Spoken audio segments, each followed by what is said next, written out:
Pick up the mic. It's not just a call to action. It is our special guest for tonight. It's Jeffrey, the founder of Pick Up the Mic. We are going to get into his past, his gaming origin story, and what led him to building one of the fastest rising communities in the UK. Grab a snack, grab a drink, get comfy for the Power Hour episode 147 of the Streamcast. Hello and welcome to the Streamcast. My name is Andy, aka Black Amora, bringing people together through gaming since 2018, and I'm joined by Jeffrey from Pick Up the Mic. How you doing, bro?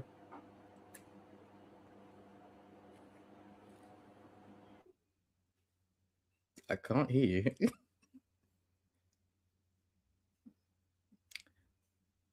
Oh dear, what's going on?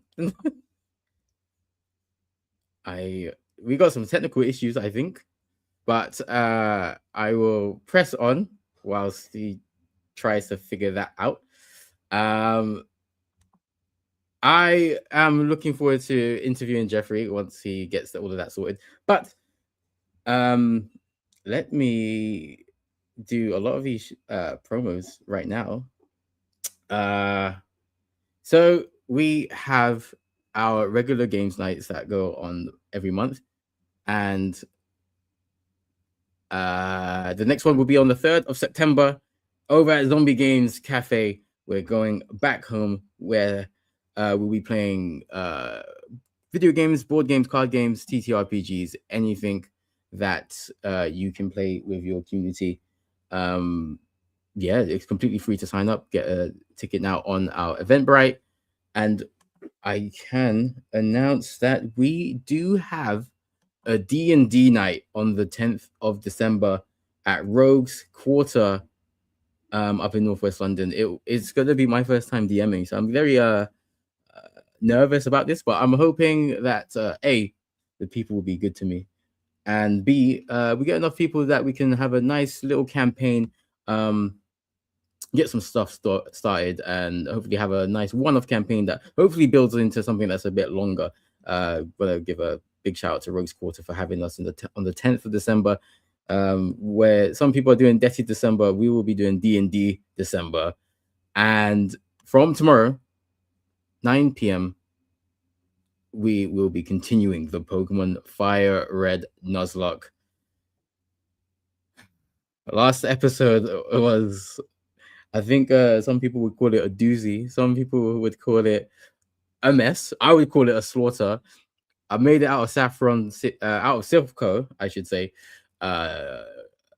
just about, with one Snorlax. But tune in tomorrow to see if I can defeat the psychic gym leader, Sabrina, or if the Nuzlocke comes to an end, because that's a very real possibility. I'm not going to lie to you. Not going to lie.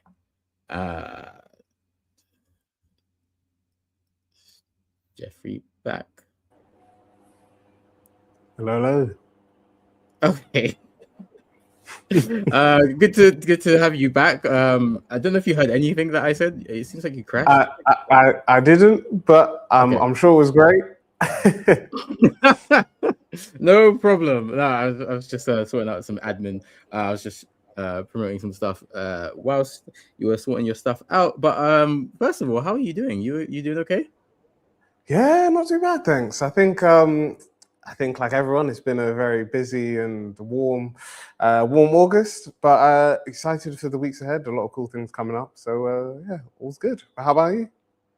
I'm good. Thank you for asking. Yes, very good. Very happy to have you on here.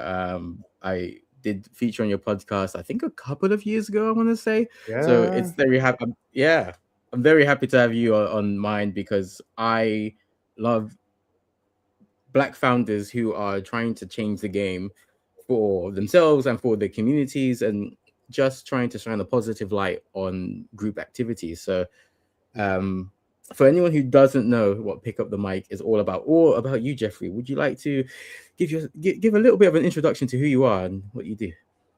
Yeah, I love that. It's definitely, it feels like it can be the introduction kind of changes depending on the person and sort of what time in the year you catch me. But I would say for now, Pick Up the Mic is well, let me start with myself. So I'm the founder and director of Pick Up the Mic. We are a social enterprise and community platform that focus on supporting people's development and growth.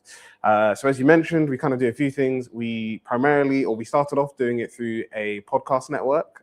So we have podcasts that cover personal development and well-being, personal development, well-being, the student experience.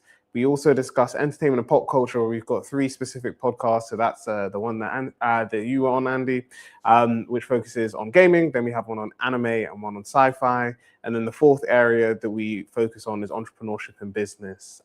So in addition to that podcast network, we do workshops, events, and then we've currently just launched earlier this year that we're doing like an equipment hire service. So if people want to get access to really great equipment to build their creative portfolios, we're working on sort of building a wait list for that, so we can launch that soon. Awesome. That sounds great. I don't know how you're managing to do it, all of that. It's keeping me busy. I'll be honest. The calendar's fairly booked, but I'm trying to take. Yeah, I booked Jeffrey like 2 years ago. Honestly, like I was I've got an intern at the moment from my old university, and I was talking to her about sort of like, if you ever wanted to go into entrepreneurship, I was just like, you're in your first year, or you just finished your first year, sorry.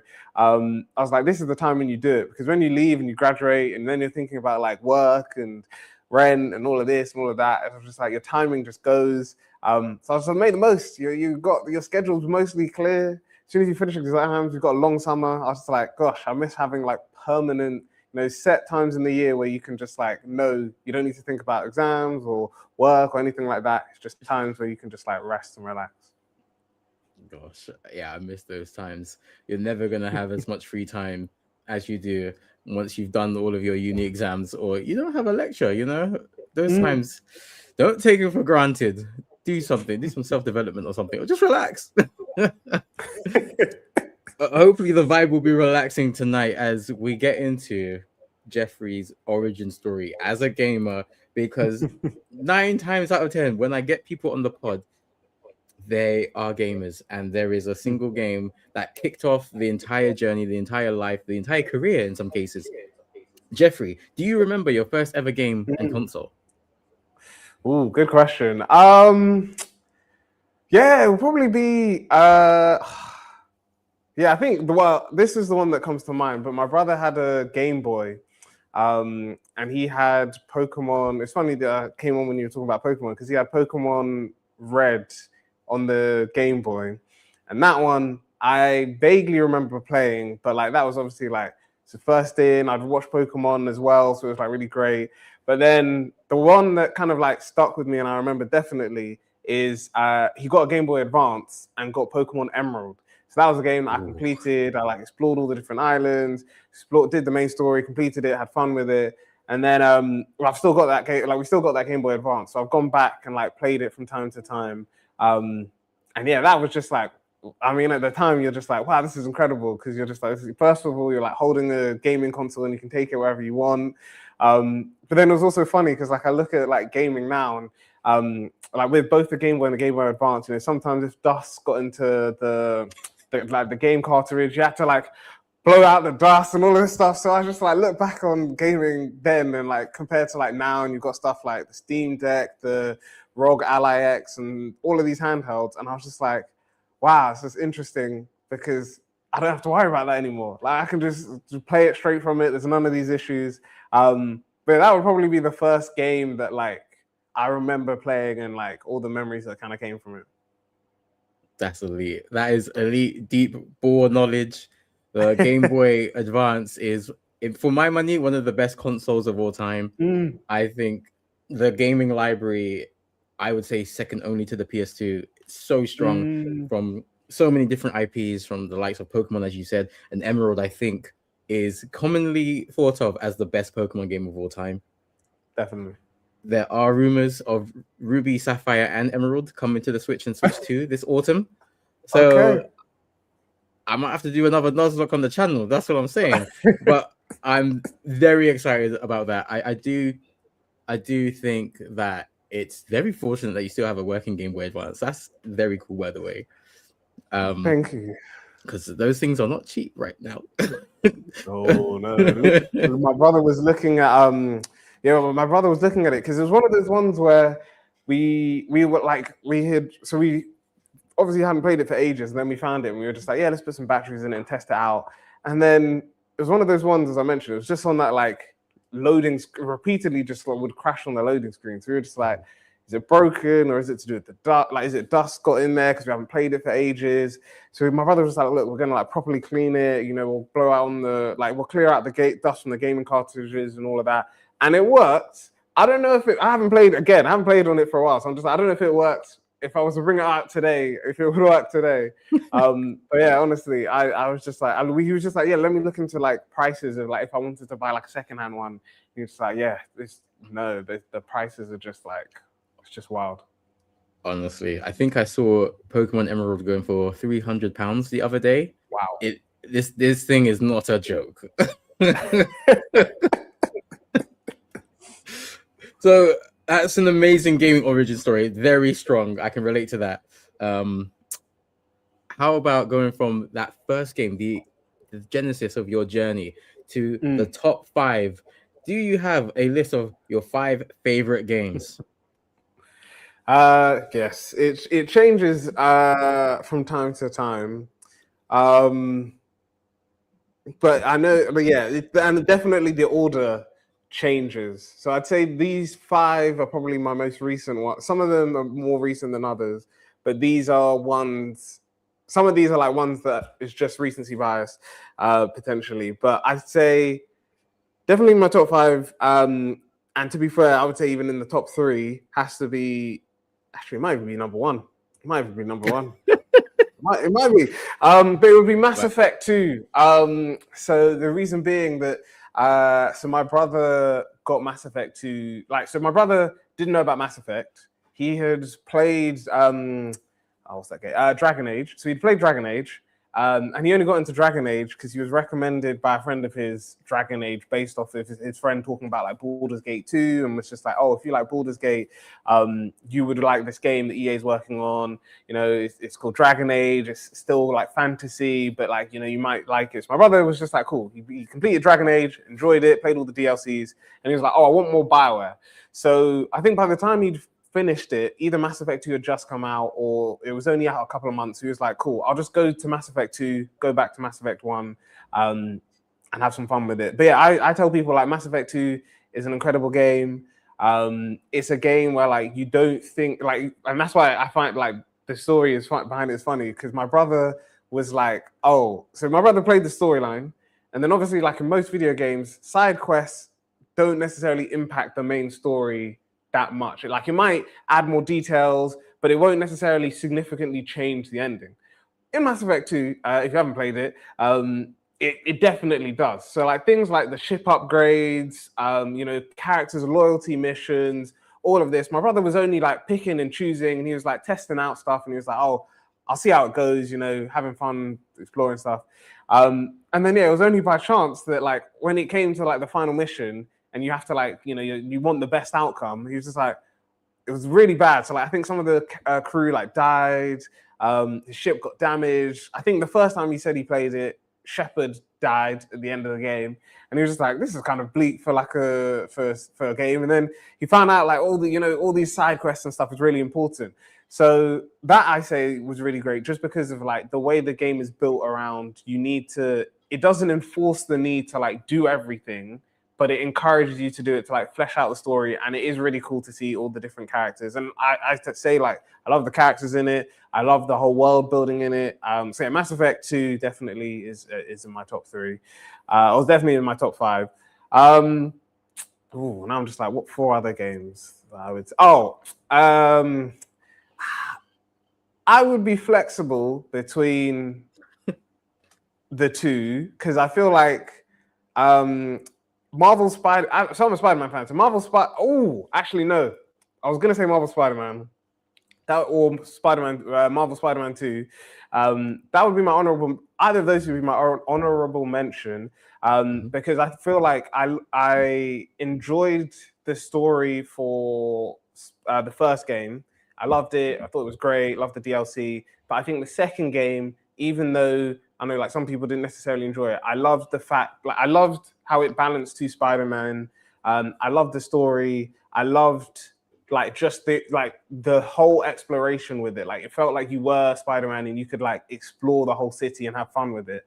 But to be fair, when I think about Spider-Man games, and might be two of these take up like in this top 5, two of them might take two of these positions. I think one of them has to be Spider-Man Shattered Dimensions. Because at that time, so when that game came out and my brother got it, I didn't know about like I knew about like the multiverse, but I didn't know like Spider-Man. There were like loads of different Spider-Man and Peter Parker, and it was great to like have a game that kind of like explored the multiverse before it became like really like a big thing. But also even in like the way each of the 4 Spider-Men that you play as, their segments and like the characters they dealt with and like their gameplay was unique to them. So you had like some Spider-Men that was more like physical. They were more like action heavy. You had other Spider-Men that was just like had stealth elements similar to like Arkham. So I love that like dual balance with it. And then the other one I would say is Spider-Man Web of Shadows, because again, the story has its strengths and weaknesses, but I would say like I love the aerial combat, the wall. Like it's a Spider-Man game that you're also then playing, and you're like fighting people like while like clinging to the walls and stuff, and like all the stuff you can do in that game is really fun. So yeah, those two I would say, just for while they're both Spider-Man games, they both had unique things that were quite interesting to them. So they would take those positions. Now I'm just trying to think about my gaming library and the stuff that I've enjoyed. I think the recency bias, but again, it's a game that like most of the people watching this will know is Baldur's Gate 3. I think Baldur's Gate 3. So I went into Baldur's Gate 3 with like no knowledge of the story. I hadn't heard of Baldur's Gate before. Like my brother got that, was like as soon as early access opened, my brother was on it and he was like playing Act 1, and each time they revamped stuff and did things, he was talking to me about it. So I was like, okay, cool. You know, my brother's kind of hyped up the game. I was like, I'll buy the game, see what it's about. I just love the game because it's a game, not only just because it's got a really interesting storyline, and I also like I like games where you can it's got like choices matter. Like you can choose to do anything. But I love that in Baldur's Gate, really choosing to do anything is the main mechanic. So like you could, decide there's a wall you need to climb over, and it's like you can't do it, but then you could stack loads of boxes and climb over. There might be a door that you can then open. There might be like if you've got a character who's a druid, you might be able to change it to a mouse and then go through. So I love how it's a game where it doesn't restrict you into your gameplay methods. It's like have fun with it. I think there was even what did someone say?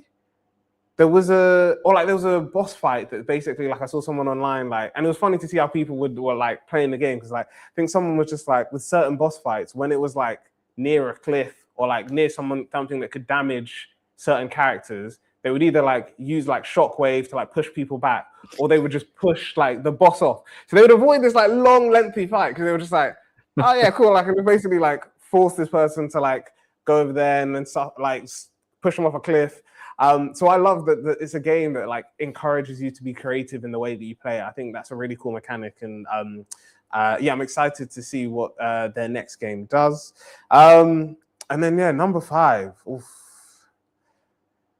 Now, honorable. I won't be in my top 5, but definitely an honorable mention is Arkham. I think Arkham. Okay. Arkham Asylum. I think. I'll go with Arkham Asylum. I think Arkham Asylum changed what superhero, like modern day superhero games are today. And I'm very much excited. Like I'll see how. Like that's why I can't put it in my top 5 because it's not out yet. But I'm very much excited to see Marvel's Wolverine. I've seen the gameplay. I've seen kind of like previews, and I'm very much excited to kind of like dive into that. When it comes out later this year. Now I'm just like, I don't want to put like Emerald. Definitely is like you said, like it's a great game and I love it. But yeah, I'll say this one because it's funny enough. I played this earlier today, but I love the game, so I'll give it a shout out. is 007 First Light. I think that's a really great. Yeah, I really love that game, and I think there's a number of reasons why you can love it, but I think similar to Baldur's Gate, it's got the creativity of like how you address things, and it's made by the same studio that did like the Hitman series, so it does include that element of there isn't one way to like tackle an issue. But I think like I've seen other people who've played the game like talk about it. They're just like, as a game, you watch it and you can see like it feels like you're playing a James Bond game. Like it doesn't feel like you're necessarily just sitting back and relaxing. It's a game where there are like fast up. It feels like you're almost like watching a film. And I like games that kind of like they know how to keep that tone. So like when things need to be like action heavy and like fast moving, they are. But then when it's like lighthearted, funny, it can be as well. So yeah, I'd say that's probably my 5 games. Some of them definitely are like James Bond. I think, especially because I just played it like probably like under 2 hours ago. That's probably why that's a bit. There's definitely a bit of recency bias with that. But yeah, those would be my 5. That's a completely solid list. I respect it. Well, you know what? I'm gonna go back on what I do a trade. I might change. Do it. It's your list. Do it. It's your list. Do it. Because yeah, I was thinking about it, and it actually, you know what? I'll keep James Bond. I'm gonna get rid of Web of Shadows. I think the combat is still great, but there were issues with that storyline that I feel, or like the storyline did kind of drop at some parts. So I will say that's an honorable mention. What I will put instead is I'll do this one. I'll put Dispatch. I was like, do I put Dispatch or do I put one of the Telltale games? Because Telltale games are really good, and I love all of them, whether it's the superhero ones, the like Batman, Guardians of the Galaxy, the Walking Dead ones are amazing. The first season of the Walking Dead one is really great as well. But yeah, I was just like, Dispatch. I got to shout out Dispatch because I think I also remember that so when the trailer came out, I saw it and I was like, oh, okay, cool, this looks kind of good. And then when it was released, I told my brother, oh, I think this is a game that you might like. So we both kind of went in not knowing a lot about it, but we both like superhero stuff. So we were just like, let's give it a go and see. And yeah, I love the Telltale elements of it. It was really funny. It's a really like lighthearted and like chill game. And I think also for a game, whereas I guess like on most of the games, apart from like Mass Effect, but I guess like the Spider-Man games and, Batman, James Bond, they're all like already from big IPs. So you kind of like know what you're going into it. But Dispatch should be a game where you're playing as superheroes. Everyone's kind of saying superheroes is like overdone now. They're kind of tired of it. But it's a game where like it's funny. It's not too serious at times, but it knows how to like blend humor and even like the whole mechanic of like managing, like sending off this like superhero team to like fight crime, and you need to be aware of like personalities and the buffs that certain people have, or like if you put 2 people that clearly don't get along, that can then cause issues. I think as a game that's really interesting. So yeah, I'd swap that out. And then, I swapped out Web of Shadows and I put Dispatch in there. I was just like, yeah, that game got the love that it deserves. I'd say it could do with a bit more love, but it definitely got the love that I feel like it deserved. I was gonna say, I think that game should get a bit more love. Like I feel like Dispatch did something groundbreaking. For the longest time, I just thought it was a TV show because it looked so clean. I didn't realize it was a Telltale game, and honestly, I think this really shines a light on how deep your knowledge of games are. Like your library is really deep. That to come up with a top 5, like there was constantly like, no, this game, but they all mean different sentimental things to you. So again, I think Dispatch is one of the more recent gems. I think Baldur's Gate 3 is absolutely there as well, but that franchise has been going for quite a while as well. Like you said, the Spider-Man is quite a strong one. I'm surprised you didn't put Marvel Spider-Man in there because those games are really heat. Those games are fire. Yeah, it's completely valid. I'm not trying to say anything. I'm not trying to. I was tempted to put it there. I was tempted, but I was just like Shattered Dimensions. Like even though it was an open world game, that game.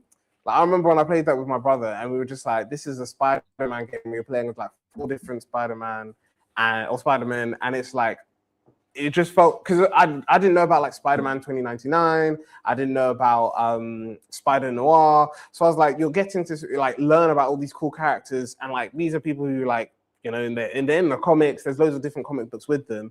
But I was like, oh, I love the fact that they've like showcased how different, you know, Marvel characters, how Spider-Man in like a multiverse sense acts in different ways. So yeah, that's why I'm like, it like just on off the list by a small amount is Marvel Spider-Man. Yeah, I was just like, it would make the list, but it's just that Shattered Dimensions. I remember playing that game and I was just like, wow, man, this is a good Spider-Man game. Completely valid. Absolutely. I think that's one of the games that my original co-host Isaac really loves when it comes to Spider-Man. So it's in very good company.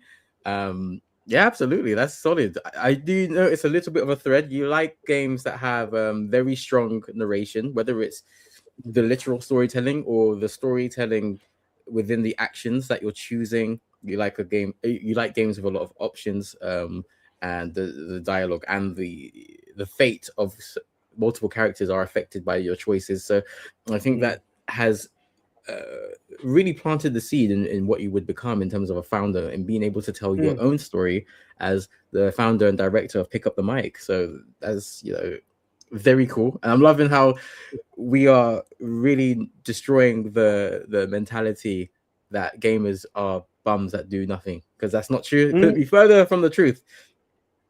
So Jeffrey, why don't you tell the audience, tell the viewers how you went from playing games, you enjoyed Mass Effect 2, you enjoyed Baldur's Gate 3. How did you go from playing games to going, oh, I want to tell my own story? How does the origin story of Pick Up the Mic start? Yeah, so it goes all the way back to like, I think it was maybe August 2020, August or September, and basically it was COVID. You know, we were in lockdown, couldn't really go out, couldn't do anything. But I got someone in my student union reached out and was just like, "Hey, we've got this position to be the BME officer, so the Black Minority Ethnics officer at Brunel, like within the student union." And they were just like, "It's a part-time position, so you wouldn't need to like take a year out of uni to do it. You could do it while you're studying." But they were just like, "No one applied. We know that you've done like I previously applied to do a different position at my student union and didn't get it." So they were just like, we kind of know who you are. We think you'd be great for this." So when that when my final year started, so this is like end of September, early October, you know, we can't campaign in person. We're doing like a lot of like, so I've got so it's me and funnily enough, the two people that I started the original podcast on to Pick Up the Mic, which is now called The Student Guide. So they were just helping me like campaigning because we couldn't go to campus and campaign because it was COVID. So I was like sending DMs to people on Instagram. I was sending stuff to people in WhatsApp groups. And yeah, I just felt like it was really interesting because there was a lot of support or like things that, so I went to Brunel University and a lot of the support and resources that is on offer, students didn't know about. So when I was studying, you could get like, for example, you could get free mental health support. A lot of students didn't know that existed. You could also get, like if a student believed that they were neurodiverse, they could be diagnosed for free through an assessment. There's a funding competition that the university runs every year, which there's like a pot of £15,000, and it basically gets divided up in different ways every year, but that pot of 15,000 is always available, and you can apply for that while you're a student, and then up to 3 years after you've graduated. But yeah, I was talking to a lot of students. A lot of students didn't know about this, and I was like, it's really interesting to see that there's so much support and, you know, tools that can help people available, especially a lot that is for free, or it's an easy access route when you're at uni, but people didn't know. So yeah, I didn't get elected, but my manifesto was focused on that, and I was having a lot of good conversations. And we were then basically turned around and said, what we'll do is we'll make Pick Up the Mic. So we were just like, we'll do this thing called Pick Up the Mic, which at the time was going to be like a Zoom series that reflected on, so it's kind of similar to this. So it'd be like a live interview where we interview people can ask questions, we'd keep it enclosed. So it wasn't like live streamed or anything, but it was kept to like the group that joined that call. And yeah, as we got to, so this is now in 2021, and as we were kind of getting close to the first date, which I think was in like maybe February or early March, we were just like, oh, we kind of feel like not a lot of people are interested because not because of what we're doing is bad, but because, you know, everything's online. You know, you're doing Zoom, you're doing like lectures online, you're doing group meetings, family meetings, all of this stuff online because of COVID. So we were just like, instead, you know, we were just like, why don't we try doing podcasting? So myself, my friend Samuel, my friend Anushka, none of us had podcasting experience. Like none of us had backgrounds in like media as well. But yeah, we were just like, we think it'd be really cool to have these open conversations where, you know, it started off with just, so like that first episode we did of the student guide is myself, Samuel, and Anushka, and Samuel basically leads a conversation on how to follow your passion in a difficult world. And then, yeah, we did one episode, we released it, March 2021. We saw some interest. We were like, cool, we'll kind of flesh out this season. So we did 10 episodes. It went quite well. People were interested. We spoke to our student union. They agreed to support it. And then, yeah, we just kept on going. And then like every year, so like within that first year, we released maybe like a couple of seasons of the student guide. Then we kind of expanded the podcast. So we were saying, oh, you know, we have one main podcast, but then we do a lot of additional content, which is actually, you know, the podcast that you were on at the time was just considered like additional content into this, in additional content to this main podcast that we were doing. And then I think it was maybe either year 2 or 3, we then just felt like all the work we were doing, basically for this additional content, it was getting the same amount of love as our main podcast were doing. So we were just like, why don't we kind of turn it on its head? And instead we were just like, we're going to be a podcast network. We're going to do loads of things.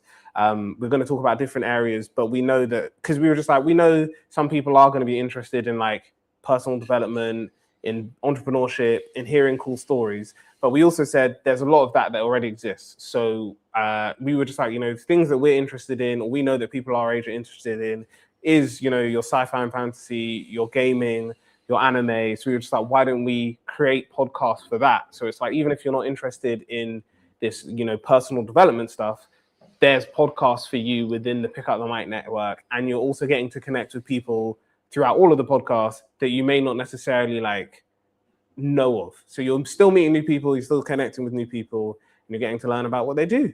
And then, yeah, we just kept on growing, trying to do new things and doing new things. We did workshops, as I mentioned before. We did events. So I think our first like public event was within our like 3rd year of existing. And then, yeah, we just kind of kept on going ever since.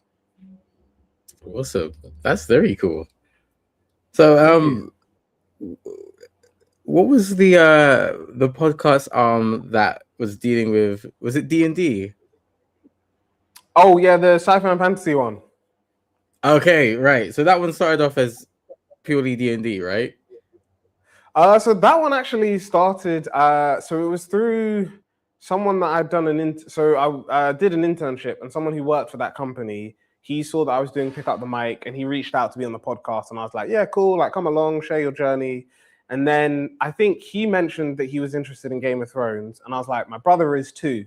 So I think it'd be really cool for you guys to kind of just meet and talk. And he was like, yeah, sure, send him my number. So I did. And then they were just like, they had like a long conversation about like Game of Thrones and how they were both interested in like Lord of the Rings. And like my brother is similar to me, is a big Marvel fan, but my brother's like well into Star Wars as well. Like he knows more about Star Wars than I do. And then, yeah, they just realized they were interested in loads of fandoms, and they were just like, oh, well, why don't we just have a podcast that kind of delves into the world of fandom? So they initially, so this was like well before House of the Dragon started. They were kind of doing like a review of like Game of Thrones and talking about like, you know, how the show was, different things that kind of happened throughout, some stuff that differed from the books, where the books were going, because I think still at this time, the books haven't officially ended. So it's just like, cool, how did the books differ from the TV show? Now that ending in the TV show doesn't work and didn't really go well, how could the books kind of, you know, fix that, stuff like that.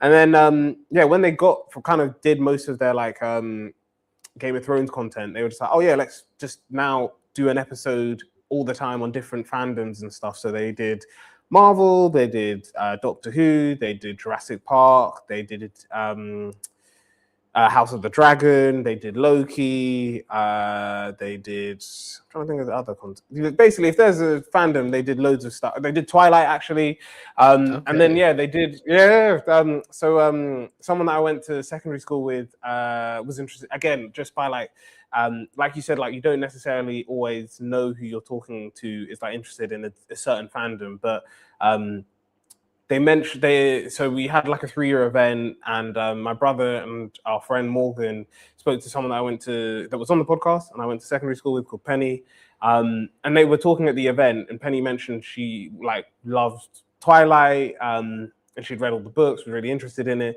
So yeah, they were just like, cool, why are you interested in potentially coming on the podcast to talk about Twilight? So yeah, I love to be fair, I love all the podcasts we do, but their podcast definitely is really interesting because it's interesting to see people, like, I guess you never know what things people are interested in when you're like talking to unless you like talk to them, you don't know by like looking at them. So it's really interesting to see all of these like different guests or friends that they've brought on to talk about, like you said, like they did do like a Dungeons and Dragons. I think it was focused around the film though, but they did like have someone come on and talk about like Dungeons and Dragons and the film, and then also like the wider world within Dungeons and Dragons, and how you've got different things like the Mighty Nine. You've got I can think of the Vox Machina as well. So like you've got all these other shows that kind of explore different elements within the world of D&D. But there's like so much more than just like the film was saying. So yeah, it was really cool to kind of see them explore different fandoms. Yeah, it's very cool. And are you like in charge of all the networks, or are you running all the podcasts, you show running, or have you delegated to other people to run the individual ones? Yeah, so my face is on most of them. The one that I don't necessarily like oversee, or like I don't host, and I don't pick the topics, is the Two Maesters, the sci-fi and fantasy one. And that's mainly just because, aside from the fact that like Morgan and Joshua are incredible with what they do with hosting that podcast, I'm just not a big enough like Game of Thrones, or like when they started and they were talking about Game of Thrones, I was just like, I'm not a big enough fan to be there to be like, oh yeah, I've read the books and I know this or that. But they do something, like they've invited me on as a guest. I think they invited me on for their Star Trek episode. I know they definitely invited me on for their Marvel episode. But then it's also funny because even though they mainly host that podcast, like both my brother Joshua and Morgan are into gaming as well. So Morgan suggested, I think it was maybe Christmas 2020, around Christmas 2023, I want to say, or maybe just early 2024. Morgan was suggesting that we should do like a games day, do a pre-recorded like game thing. So we basically played like party games. So we did like Overcooked. I've forgotten the other two that we did. But we did like 3 different like party games. But the whole idea was about like trying to talk about gaming, but then you also like, in Overcooked, you're trying to make sure that you complete the level, and it just added more like pure chaos, because you're just like, yeah, cool, I'm trying to like throw you pasta and I need you to catch it, but then we're also talking about like how we feel about like what our top 5 games releasing this year. So it was really interesting to like have them on and appear as different guests. But then I guess like for someone who's like watched Pick Up the Mic content from the start, or if anyone goes back to watch content, they'll see that like Joshua and Morgan were guests for that first episode, for the first podcast that we ever did. So it's also, I really love the fact that even though like, a lot of the podcasts you'll see me on, it's also interesting to see people appear on different podcasts within the network. So like we've had, similar to yourself, we sometimes I'll go on other people's podcasts. Sometimes it's really great because you'll see someone be maybe on like our personal development one, but then they'll go on our gaming one, or vice versa. Or you might see someone on our like business one, and then you'll see them on like an anime one. So it's really great because it kind of, like I said before, it kind of showcases to people that, like you said, that like people's perceptions of like what a gamer isn't necessary, or like someone who watches anime or someone who likes sci-fi and fantasy is very different, because you get to see people who I tell people like all the time, like sometimes you'll catch me like in an Xbox. Like literally, this actually happened like at my workplace, that I was wearing an Xbox top, and this person was just like, "Oh, I had no idea you're a gamer." Like, oh, and funnily enough, we were talking about the James Bond game, and he's like, "Oh, I love the James Bond game. Have you? I want to know about you, like what games you're playing. Do you have a Steam Deck? Do you have this and that?" And like now we regularly talk about gaming. But that only just came because, like, one day I rocked up with an Xbox top. I would have never known he was a gamer. He would have never known that I was a gamer. So yeah, I just love the fact that, like, there's, like you said, the variety of gamers is so wide. And yeah, I just love that you've got, similar to, like you said, sometimes you've got people like me who are like, narrative stories is where we want to be. But then you've got people like, sometimes I'm like, I can't dedicate, 3 hours to Baldur's Gate, so I want to game, but I want to game something quickly. So I've also got like friends and people that I know who can recommend me, like, if I just want a quick short game, like maybe it's a competitive game like Marvel Rivals, or maybe it's sports game like FIFA, or maybe it's just like a quick party game like Overcooked. It's nice to be able to kind of have these like different games that you can just test and like play to kind of match your schedule. 100%. I think that's the magic of gaming as a pastime, as an activity. It can be so powerful, whether it's something that you enjoy doing solo, if it's a story game, or something that you like doing with a friend or a rival, if it's a fighting game, or like your battle royales. I think the breadth of gaming is really powerful, and what helps it go from being stigmatized to now where it's being praised, and now companies are doing their best to get a piece of the pie that is gaming, just because it's so lucrative nowadays. I can definitely relate to your story there. I think since I started doing Streamcast, at every place I've worked, there's always been someone who's gone, "Oh, I didn't realize you gamed," and then all of a sudden, our relationship that went from being just professional became this whole other thing where I'm able to nerd out over God of War, for example, or the next Marvel game, or fighting games. Honestly, I don't play fighting games as much anymore because I'm old. But fighting games is the easiest way to be my friend. Honestly, Tekken, Street Fighter, Mortal Kombat, even Marvel, Tokon. Like, I can talk about fighting games forever. So at the last place I worked, it was I can't remember what the game was, but he was playing 007 First Light, and then all of a sudden I was like, "Oh God, you like that? That's so cool!" Blah blah blah, Hitman, blah blah blah, and yeah, like yeah, our friendship became very very cool afterwards, because I'm a finance professional by day, so there are times where I have to be like, "You haven't done what you needed to do, so your guys ain't getting paid." That's it. So the somewhat standoffish nature became a lot more friendly and jovial. So yeah, gaming can do so much, so powerful. Let's talk a little bit about the personal development side of things. Very impressive. Some of the most impressive stuff I see on Instagram does legit come from your account, when I'm seeing a lot of these people who are so young, but they are so mature. They've got things. They seem like they've got things all sorted for themselves, and they're just like talking about how they've built their own business and how they've planned for their future. And how has that affected you as a person? And pick up the mic. Yeah, that was a really good question. I think it's interesting to see, because I think a lot of people, like when we started, we knew basically, like especially in that first season of the Student Guide, everyone who was on the podcast was either like us as a team. Like 3 of the episodes was done by myself. Like one was done by me, one was done by Samuel, one was done by Nanushka, and then the other 7 were all people we either knew or like were friends of friends that we knew. So a lot of people sometimes think that we know everyone that's on the podcast, or like we've met people prior to like recording the episode.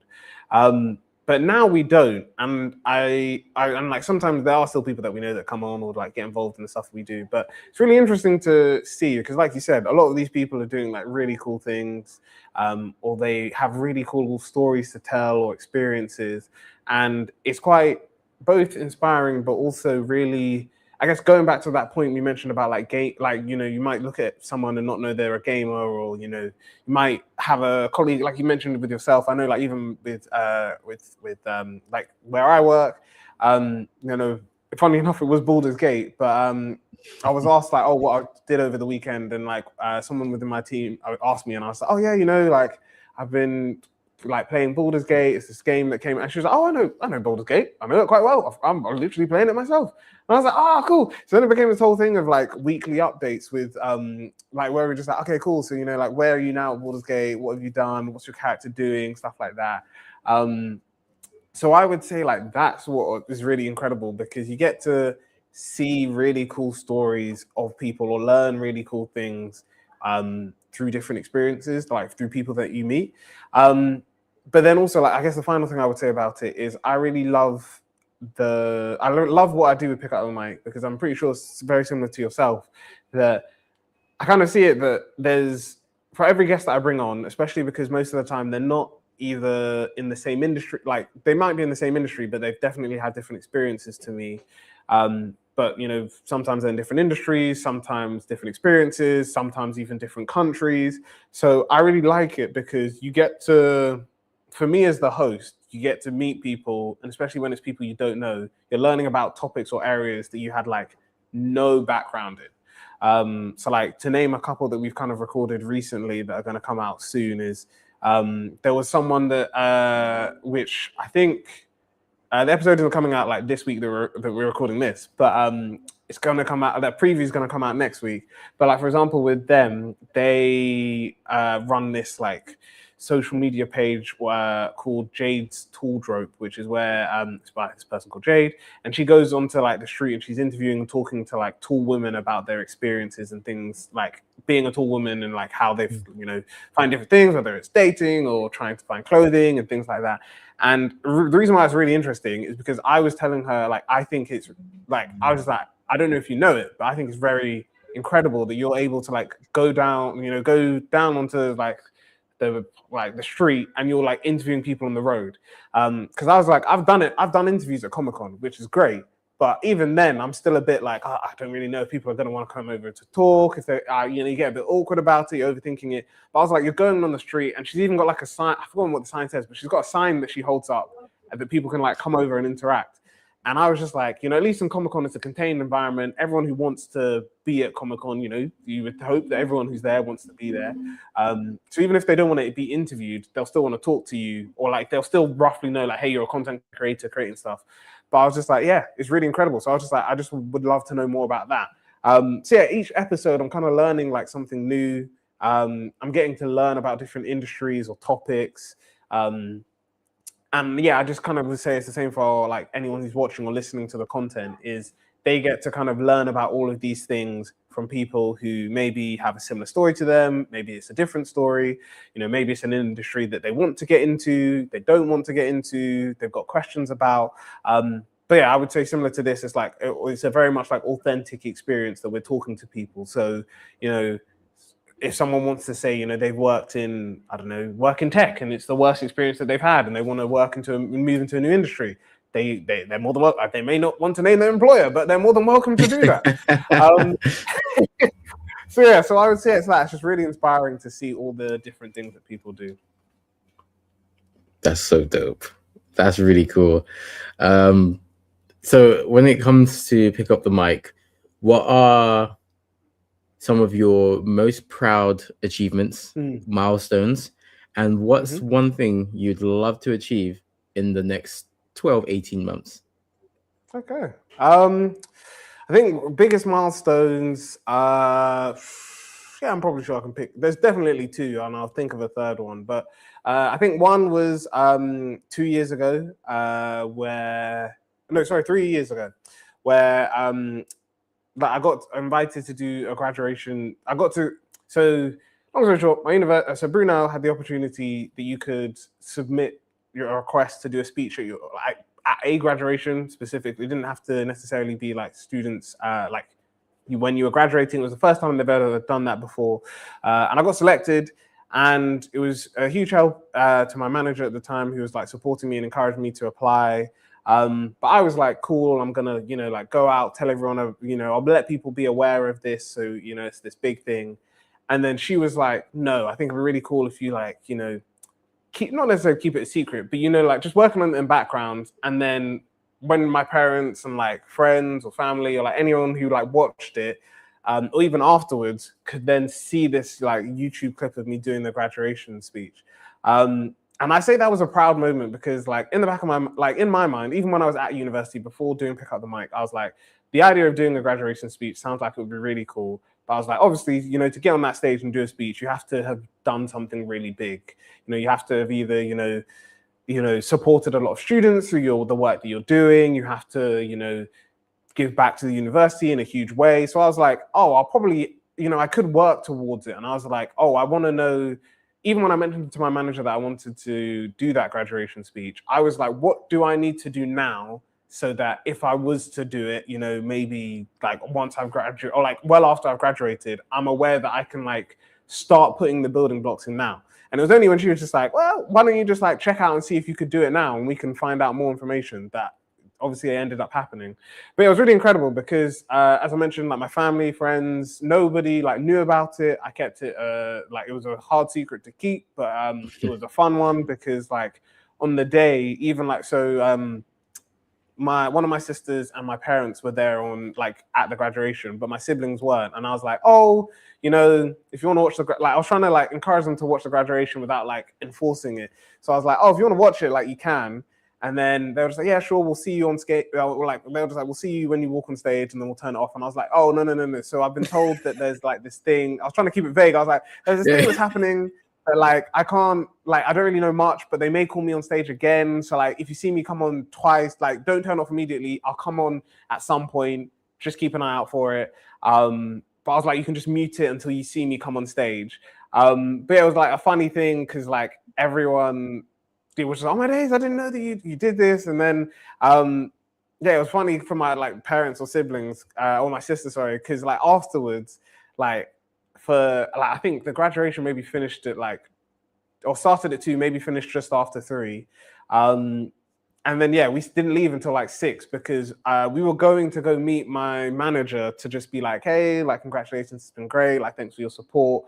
But like the whole time we were like walking through the campus, there were some people that I knew, some people that I didn't know, some people that like I wanted to introduce my parents to, and everyone was kind of like coming up and talking about the speech. So I really love that partly because of like the experience of it, but also I guess kind of linking to this podcast, which again wasn't in my top 5, but I think that's because I'm an Xbox fan at heart. And I mentioned that in the speech, and I was just like, I won't promote PlayStation too much, but the speech was kind of framed around Sig Parvis Magna, which is the Latin phrase that's engraved on Nathan Drake's necklace, and reflects on the idea that greatness comes from small beginnings.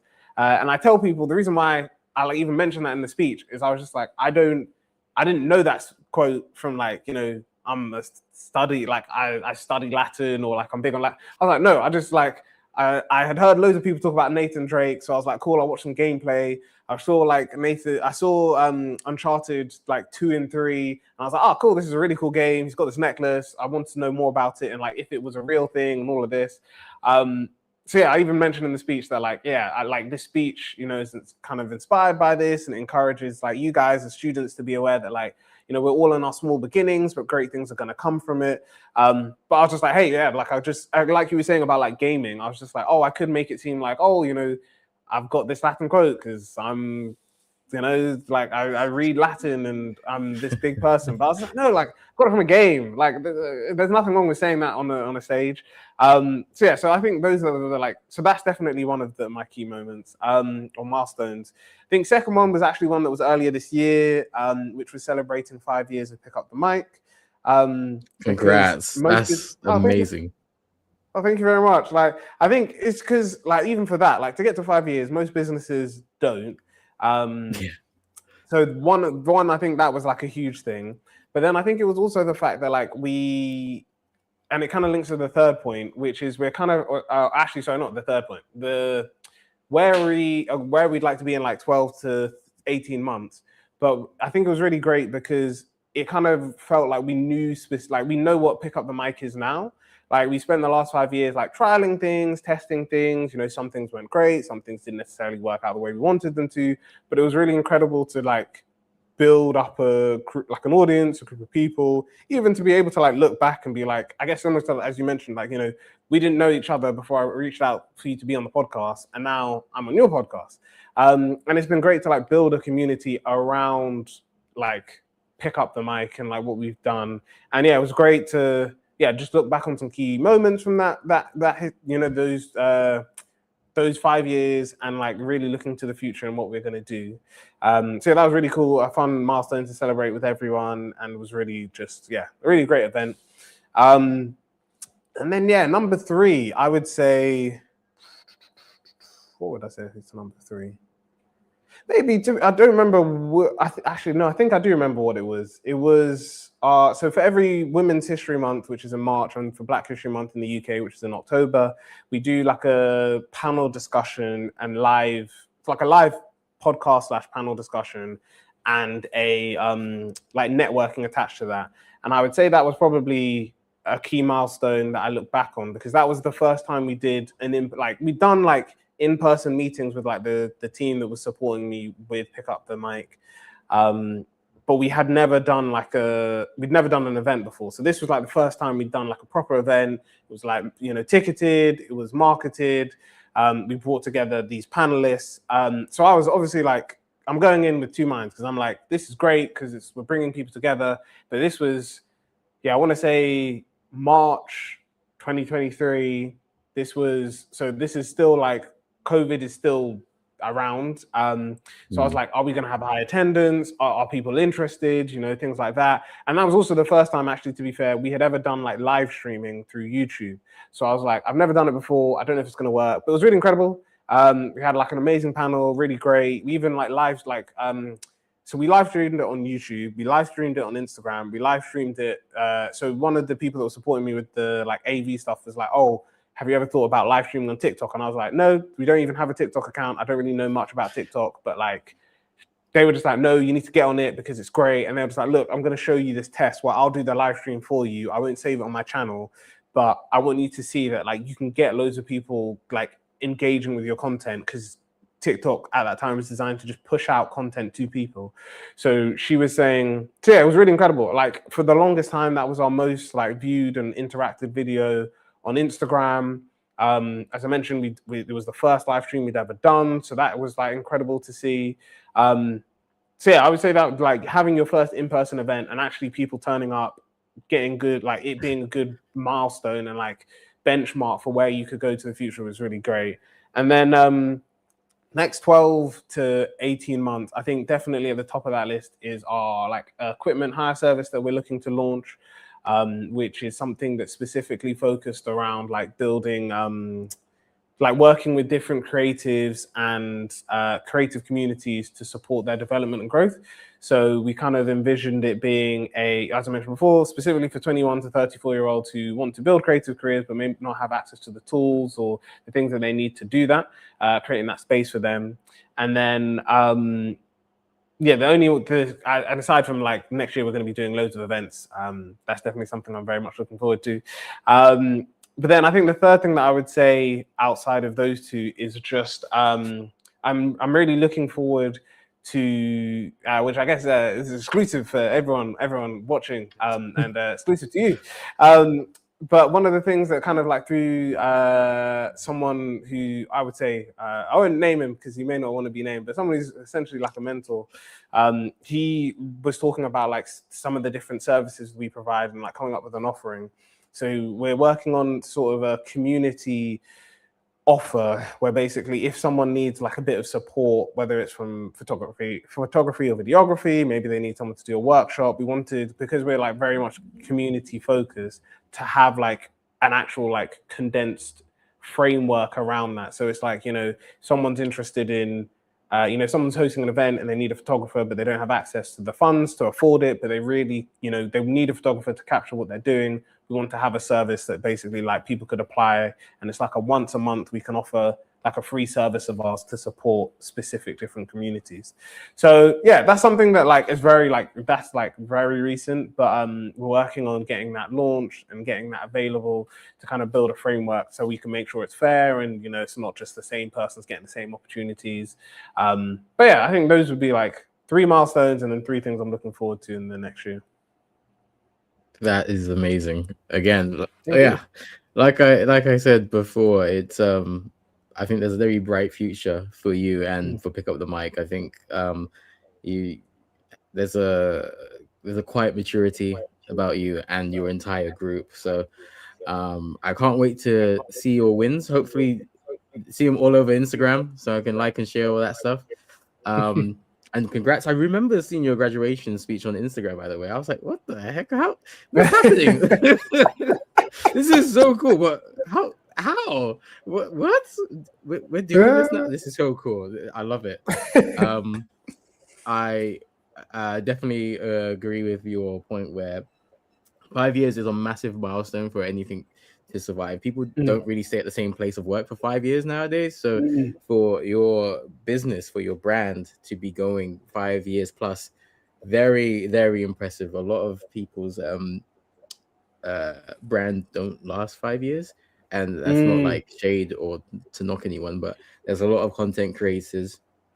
There's a lot of businesses, there's a lot of brands that were going around when we started that aren't around anymore. So it's just a testament to your dedication, your commitment, your quality and consistency. Those are the 2 traits that I think anyone needs to be successful. And it just goes to show that you've got that in spades. So congrats. And I hope you get that achieved for the next 12 to 18 months. Oh, thank you very much. Yeah, really excited for it. It's yeah, like I was saying before, I think it's just now with trialing and testing different things, we're now at a stage where like that core, like we know what Pick Up the Mic is, and it's just really about like building a clear thread line between everything that we do.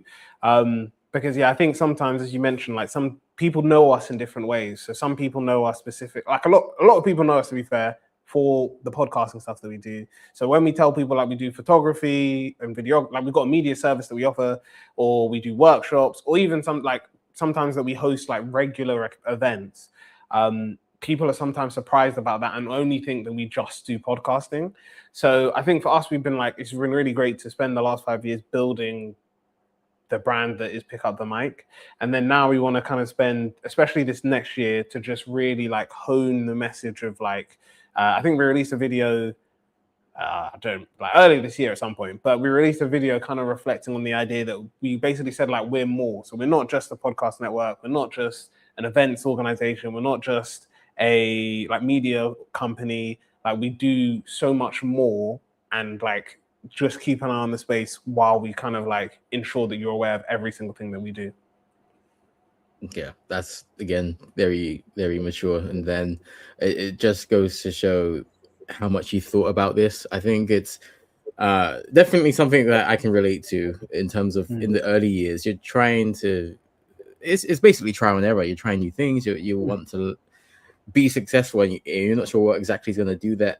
And you have so many things that you've got your eye on. You've got so many interests.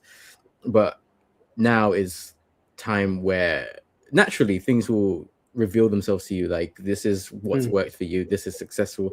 Your core values and beliefs will reveal themselves to you, and it's really all on you to zero in on that, and whilst also battling that fight of a lot of people who do approach you and your brand will know you from one thing, but being able to communicate and show, not just tell, but show that you can competently deliver more than one thing. You're not just one type of box.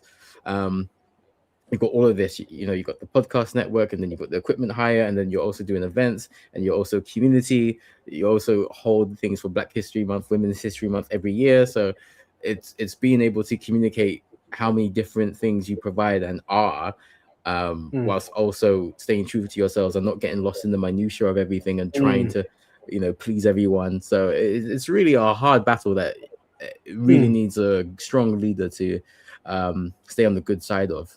So yeah, more power to you, man. thank you for this episode. This has been amazing. It's been really interesting to delve into your mind and learn more about Pick Up the Mic and yourself, Jeffrey. So why don't you let the people know how they can support you, where they can follow you, and any projects you've got coming up? Yeah, I love that. And I know we joked at the start that it's funny being in the guest chair, because I was just like, yeah, usually I'm the one that does this to guests, but I've never really prepped a script for how to say this to people. But I would say, yeah, if you want to get in touch, you can get in touch with me directly. So it's Jeffrey Oyinlola, so JEFFREY. Oyinlola on LinkedIn.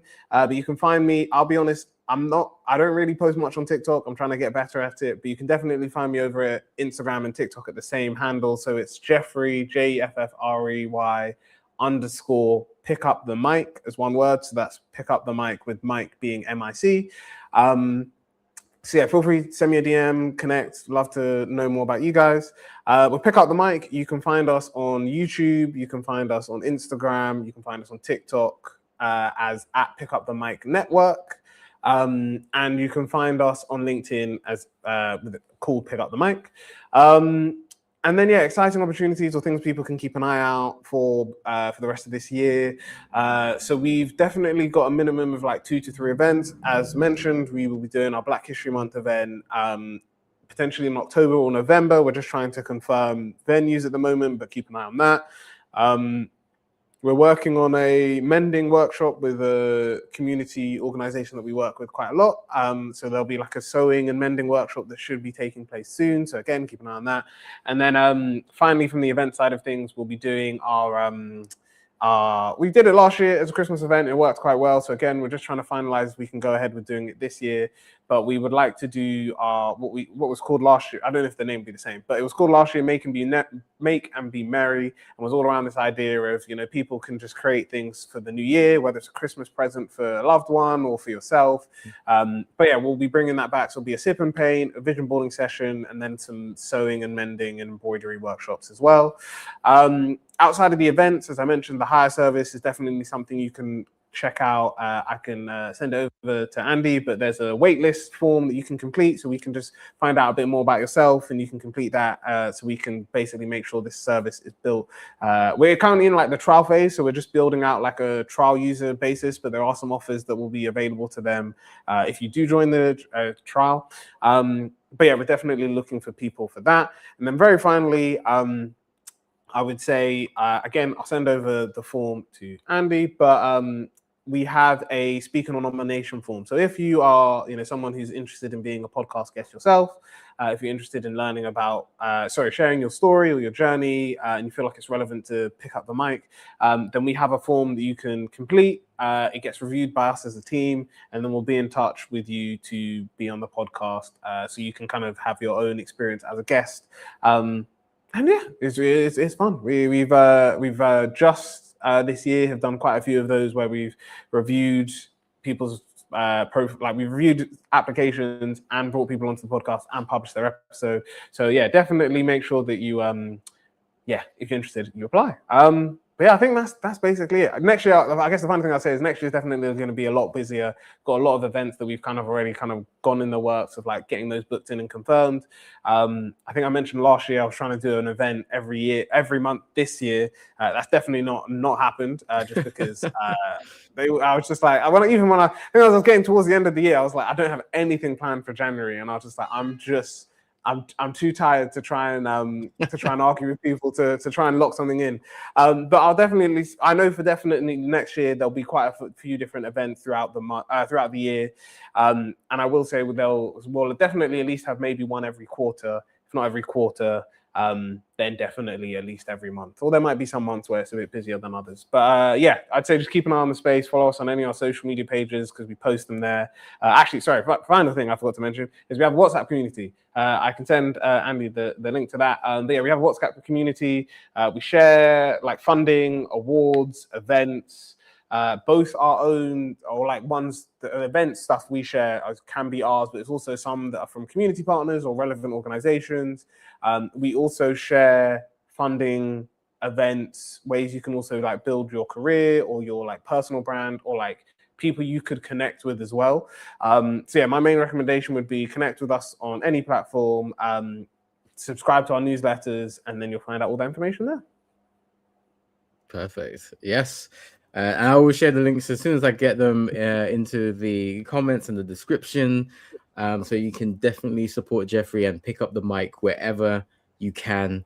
And once you're done supporting Jeffrey, once you're done picking up the mic, make sure you support the Streamcast, because this is episode 147. We are really close to 150, which is a huge milestone. I never thought we'd get to 100, let alone 150.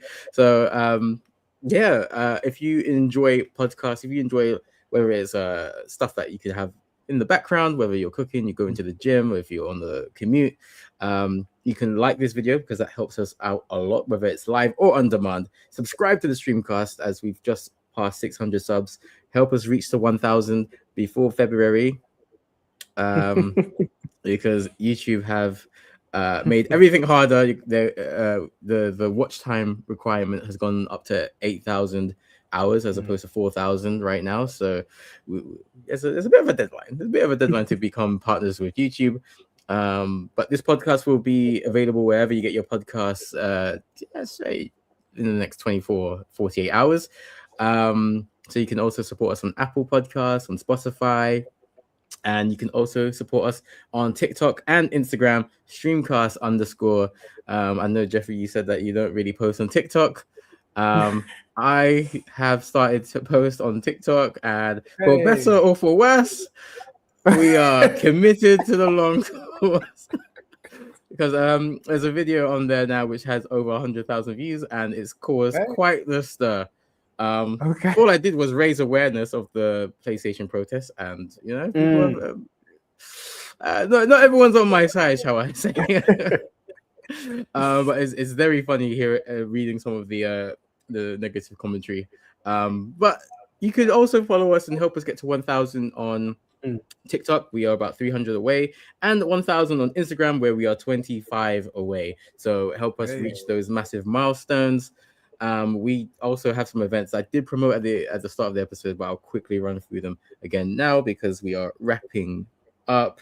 For the rest of this week, excluding Friday, we have the Pokemon Fire Red Nuzlocke continuing. It might end tomorrow as I challenge the Psychic Gym Leader Sabrina in Saffron City. I barely made it out of Silphco's building alive.